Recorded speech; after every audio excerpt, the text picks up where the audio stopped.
거룩한 마음이라는 문구를 이렇게 보는데 이번 주간에는 그 거룩한 마음이 참 마음에 와닿았습니다.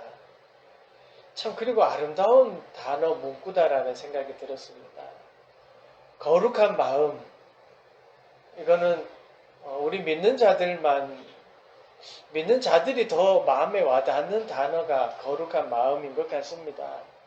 하나님을 아는 백성들만이 그 마음에 감동이 오고 간절함이 있는 단어가 바로 거룩한 마음인 것 같습니다.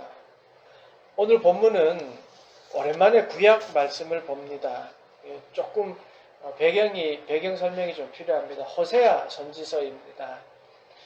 호세아는 북이스라엘에서 북이스라엘 백성들에게 하나님 말씀을 예언했던 선지자입니다.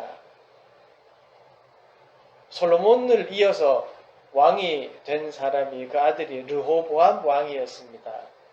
그 왕이 되자 북쪽에 살던 북이스라엘 북쪽에 살던 10지파가 같이 와서 지금 르호보암 왕에게 이야기를 했습니다.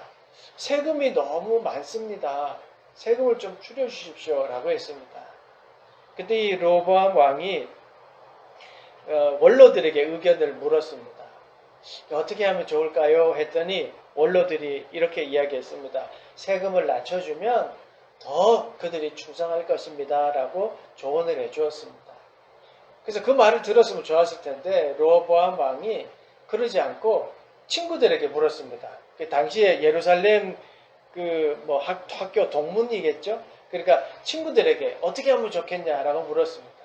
그랬더니 초반에 다 잡아야 된다. 엄히 다스려야 된다 이야기합니다. 소위 이게 우리가 참 익숙한 말이죠. 성경에 이렇게 어마무시한 말을 합니다. 역다에 보면 내 아버지가 너희에게 무거운 멍에를 매게 하였으나 이제 나는 너희의 멍에를 더욱 무겁게 할지라. 내 아버지는 가죽 채찍으로 너희를 치셨으나 나는 전갈 채찍으로 하리라.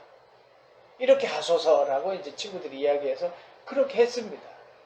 그래서 바로 나라가 나뉘어지게 됩니다. 히브리 민족이 북이스라엘, 남유다 이렇게 나눠져서 생활을 하게 되는 것이죠. 10지파 왕국을 세웠던 그것을 이제 북이스라엘이라고 부르고 이제 그대로 르호보암 왕이 통치하던 남쪽 예루살렘이 있는 곳은 바로 유다라고 이야기합니다. 둘로 갈려진 나라는 한 민족이었지만 원수처럼 지내게 되었습니다. 하느님을 믿고 의지해야 되는 백성들이 이제 왕의 권력, 강대국과의 관계에 관심을 쓰면서 살게 되었습니다. 거룩한 마음은 그들에게 점점점 사라져가고 오히려 우상과 권력, 강대국 여기를 더 귀중하게 여기는 민족이 되어버렸습니다. 하나님을 의지하는 것을 잊어버리기 시작했습니다. 그래서 하나님의 백성의 하나님의 마음이 흐려지고 거룩한 마음이 없어지는 그 모습을 하나님이 가만두지 않으시고 예언자들을 통해서 그들을 돌아오라. 그렇게 하면 안 된다. 우상 숭배하면 안 된다라고 계속 선포했습니다. 그것이 바로 예언자들입니다. 그래서 오늘은 그 북이스라엘에서 활동했던 예언자 호세아서의 말씀을 살펴보고 있습니다. 수많은 예언자들을 통해 주님이 경고하셨고 말씀으로 우리에게 알려주셨지만 백성들은 듣지 못했습니다. 그 결과가 어떻게 되었습니까? 북이스라엘도 망하고 남유다도 망했습니다. 북이스라엘은 아수르에 의해서 망했습니다. 남유다는 바벨론에 의해서 망했습니다. 그 이야기들이 성경에 나와 있고 또 그것을 예언했었습니다. 거룩한 마음을 잊어버리면 망합니다.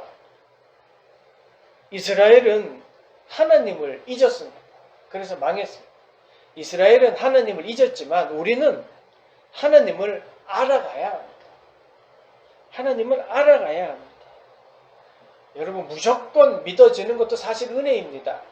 그렇지만 알고 믿으면 더 좋지 않겠습니까? 우리가 알아야 하는 하나님은 거룩한 하나님입니다. 그 많은 하나님의 호칭 중에 수식어 중에서도 거룩한 하나님을 우리는 잘 알아야 합니다. 하나님은 우리를 거룩하게 만드시기 위하여 예수님을 이 땅에 보내셨습니다. 보혈의 은혜로 죄를 씻어주신 이유는 우리를 거룩하게 만들기 위함이었습니다. 레위기는 말씀하십니다.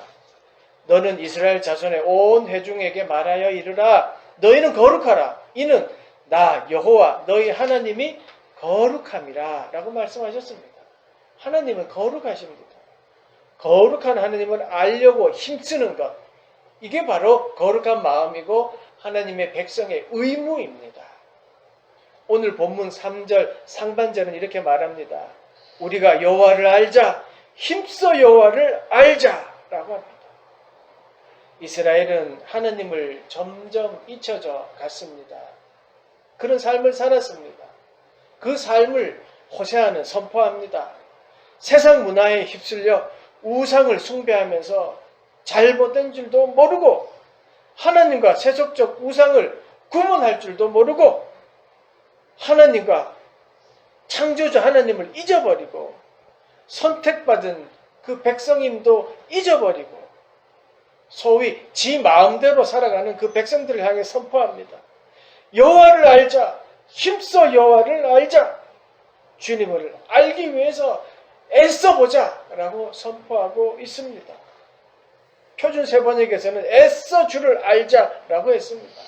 더 마음에 다가오는 것 같습니다. 호세아 선지자가 선포한 이 선포의 말씀이 내 귀에 지금 우리에게 들려주는 선포의 말씀으로 들려집니다. 애써서 하나님을 알아가 봅시다. 마음과 힘을 다해서 우리 한번 하나님을 알아가 봅시다. 아니, 알아가려고 노력하고 있으십니까? 여러분, 왜 예배하십니까? 왜 기도하십니까?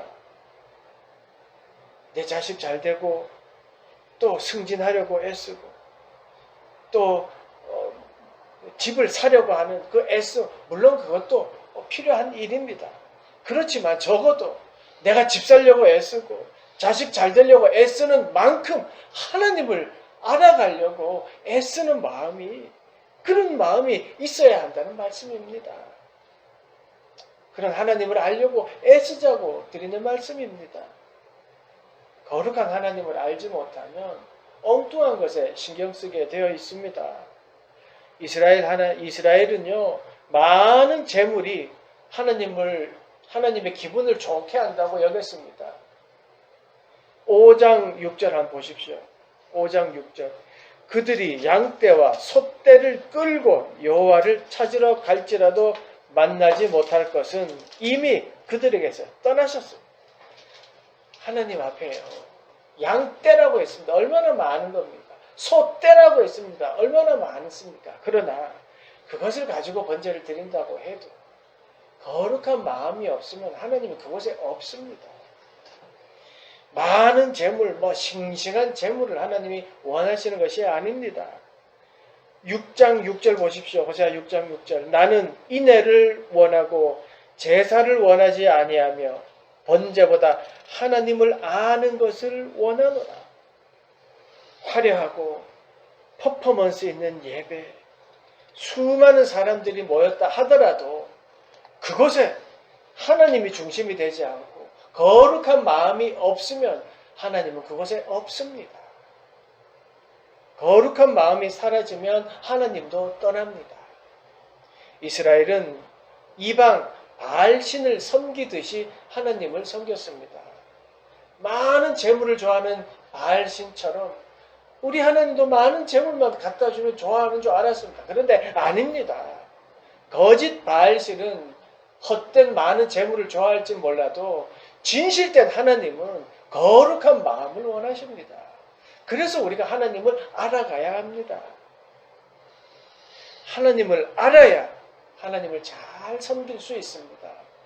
거룩한 하나님을 알아야 하나님과의 관계를 내가 어떻게 해야 되는지를 알 수 있습니다. 하나님을 알아야 하나님을 진실되게 사랑할 수 있습니다.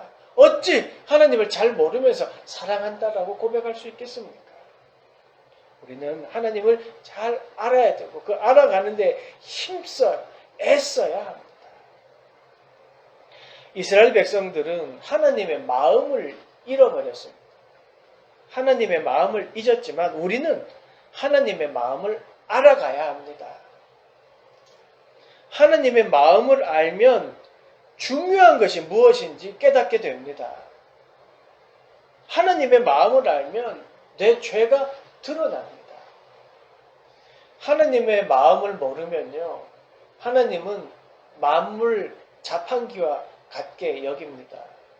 그래서 이것 주세요 하면 덜커덩 주어주시고, 저게 필요합니다, 이거 도와주세요 하면 그때 슈퍼맨처럼 나타나는 어떤 그런 존재로 여기게 됩니다. 그런데요, 하나님의 마음을 알게 되면 하나님과 함께 있는 그 자체가 좋아집니다. 주님이라고 부르기만 해도 눈물이 핑 돌고 감격스러워집니다. 하나님의 마음을 알면 내 곁에 계신 그 주님, 내가 늘 느끼는 그 주님, 그 존재 자체로 기쁘고 즐거워집니다. 그래서 하나님과의 관계가 깊어지고 하나님과 함께 즐겁고 기쁜 삶을 살아갈 수 있게 됩니다. 하나님은 거룩한 분입니다. 하나님은 그래서 죄와 함께 있을 수가 없습니다. 죄는 하나님과 함께하는 것을 가로막는 것입니다. 죄는 또 하나님과 나를 멀어지게 하는 것입니다. 그래서 하나님을 제대로 알기 위해서는 우리가 먼저 해야 될 것이 회개입니다. 회개는 죄를 고백하는 겁니다. 잘못을 인정하고 예수 그리스도의 피로 그 죄가 깨끗하게 용서받을 수 있음을 믿는 것, 그게 회개입니다. 그래서 고백하는 것이 회개입니다. 회개의 원뜻은요, 돌아서는 것. 방향을 조금 트는 게 아니라 가던 길을 완전히 뒤돌아서는 것. 획 돌아서는 것을 원어의 의미입니다. 회개의 의미입니다. 바알을 섬기던 것에서 완전히 돌아서기를 바랍니다. 그걸 호세아 선지자가 선포하고 있는 겁니다. 오랫동안 해왔던 그 습관을 완전히 버리는 겁니다. 잘못인 걸 알면 다시는 하지 않는 것, 그게 회개이고 돌아서는 일입니다. 돌아서서 하나님을 향해 내 얼굴을 드는 것, 이게 회개입니다. 이게 하나님의 마음을 아는 자들이 행하는 일들입니다. 돌아서서 하나님을 바라보십시오. 하나님은 우리가 회개하면 받아주십니다. 거기에는 조건이 있는 것이 아닙니다. 잘못을 회개하면 거기에서 곧바로 용서해 주십니다. 그게 끝입니다. 용서해 주시는 것이 끝인데 더 많은 것을 요구하시거나 더 우리에게 어떤 것을 요구하는 것이 절대 아닙니다. 우리가 회개하고 죄로부터 멀어질 때 그때 바로 하나님의 마음을 알게 됩니다. 이스라엘 백성들은 그것을 몰랐습니다. 하나님의 마음을 아는 것보다 하나님을 만족하게 하기 위한 어떤 재물에만 관심이 있었던 것이지요. 하나님을 알게 되는 것은 거룩한 마음을 가질 때, 그때 바로 참 하나님을 알게 됩니다. 여러분, 왜 예배하십니까? 왜 기도하십니까? 그것은 하나님의 마음을 알아가기 위해서입니다. 호세아는 말합니다. 오늘 본문 1절입니다. 함께 읽겠습니다. 오라, 우리가 여호와께로 돌아가자. 여호와께서 우리를 찢으셨으나 도로 낫게 하실 것이요, 우리를 치셨으나 싸매어 주실 것임이라. 아멘. 여호와께서 우리가 여호와 하나님께 돌아갈 수 있고 하나님에게 가야 살 수 있다고 하는 그 이유가 무엇이냐면, 우리를 찢으셨으나 도로 낫게 하실 것이고 또 치셨으나 싸매어 주시기 때문입니다. 호세아는 말합니다. 여호와 하나님께 돌아가야 살 수 있다. 많은 재물이 하나님의 마음을 흡족하는 것이 아니다. 하나님께 돌아가야 한다.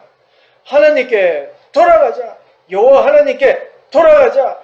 창조주 하나님께 돌아가자. 사랑의 하나님께 돌아가자. 그 길밖에 없다라고 선포하고 있습니다. 그 길밖에 없습니다. 하나님께 돌아가는 길밖에 없습니다. 하나님께로 돌아가야만 합니다. 그 길만이 우리가 살 길입니다. 하나님은 우리가 돌아오게 하기 위해서 찢어지는 아픔을 우리에게 주시기도 합니다. 왜냐하면 그 찢어지는 아픔을 통해서 돌아오는 그 길만이 우리가 진정 살 길이기 때문입니다. 우리가 돌아오면 그 아픔을 싸매어 주시고 낫게 해 주십니다. 행여나 우리가 삶을 살아가면서 혼자인 것 같이 공격당하고 저렇게 이렇게 공격당했을지는 몰라도 하나님께 돌아오면 하나님이 그 상처를 싸매어 주시고 우리의 등을 두들겨 주십니다.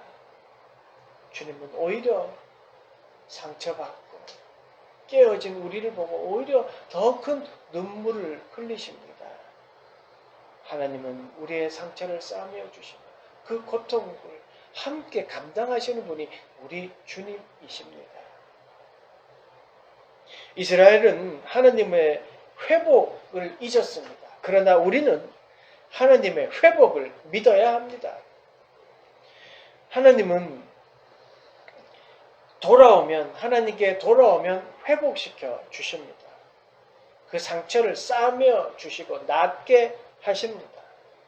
회개는요, 회복의 시작입니다. 여러분, 주님께 돌아온 자들이요, 제일 먼저 하는 것이 회개입니다. 잘못을 인정하는 것이죠. 그리고 회개하면 하나님의 마음을 알게 돼요. 하나님의 마음을 알게 되면 회복되어집니다. 내 마음이 회복되어지면요, 관계도 회복되어집니다. 죄의 고백이라는 것은요, 여러분, 괴로움이 아닙니다. 내 죄가 드러나고 하나님께 아뢰는 것이 감정적으로는 괴로울지 몰라도 주님께 고백하면 그것이 해결받기 때문에 괴로움이 아닙니다. 부끄러움이 아닙니다. 오히려 회복이고 기쁨입니다. 1절 2절 말씀을 다시 한번 읽겠습니다. 오라 우리가 여호와께로 돌아오자.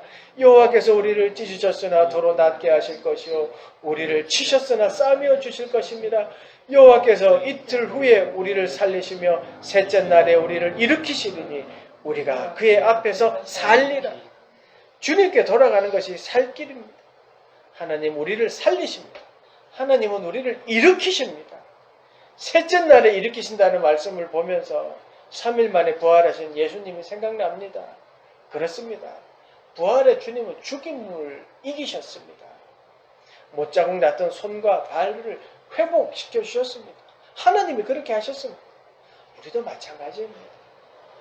아무리 어렵고 힘들고 너무나도 자존심 상하는 일이 있다 하더라도 우리 주님께서 회복시켜 주시고 우리 주님께서 이끌어 주시고 우리 주님께서 완성시켜 주십니다. 그 사실을 믿으시기 바랍니다. 여러분 왜 예배 드리십니까? 왜 기도하십니까? 우리가 살기 위해서입니다.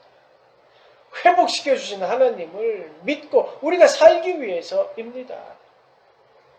따라서 한번 외쳐봅시다. 하나님은 나를 살리신다. 하나님은 나를 살리신다. 하나님은 나를 일으키신다. 하나님은 나를 일으키신다. 아멘. 분명하고 중요한 것은 살리는 것이고 일으키는 겁니다. 하나님은 우리 하나님의 백성들, 아니 우리를 살리시고 일으키시는 분이십니다. 죽이고 욱박 지르고 꼼짝 못하게 하는 것이 아니라 살리시고 일으키시는 분이 우리 주님이십니다. 그분을 우리가 예배하고 있습니다. 하나님은 우리가 한눈 파는 것을 아주 싫어하십니다. 거룩한 마음을 잊어버리고 안 거룩한 마음을 가지고 살아가는 건 하나님이 가만 내버려 주시지 않으십니다. 하나님으로 가득해야 될 그 마음이 물질과 명예와 교만으로 가득 차서 거룩한 마음이 잊어져 버리는 것, 없어져 버리는 것을 하나님 너무나도 안타까워 하십니다. 그래서 가끔은 우리의 마음을 찢기도 하시고 고난을 주시기도 하십니다. 그런데 그 건널 앞에서 주저앉으면 안 됩니다. 오히려 그럴 때일수록 오히려 주님을 바라보아야 되고 오히려 회개하고 하나님께로 돌아가면 그러면 주님이 회복시켜 주십니다. 우리를 살려 주십니다. 싸매어 주시고 치유해 주시고 어루만져 주십니다. 하나님이 이렇게 우리에게 손을 내밀고 일으켜 세워 주실 때 그 은혜를 알고 일어나야 합니다. 그것이 바로 신앙이고 그게 우리가 예배드리는 이유고 기도하는 이유입니다. 사랑하는 여러분, 거룩한 마음을 잊지 마십시오. 그리고 그 거룩한 마음을 소중하게 간직하십시오. 그러면 우리의 예배가 또 우리의 기도가 그 거룩한 마음을 더 크게 만들고 깊게 만들어 줄 줄로 믿습니다. 기도하겠습니다.